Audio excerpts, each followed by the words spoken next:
will talk about how can you enable this sign or know how you can do that on your app. So all you have to do, so you just go above this sign, click on it here, you just click in this sign, so then it's going to show for you list like this here. Then all you have to do, just click here on profile here.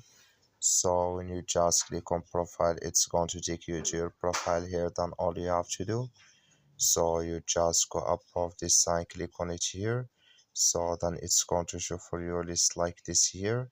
Click here on settings, click on it here, so then it's going to take you to this list here.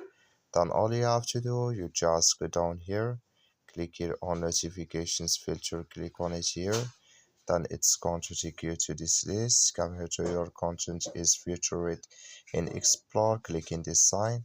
Then like you see this color show for us, that's mean it's enabled with us now.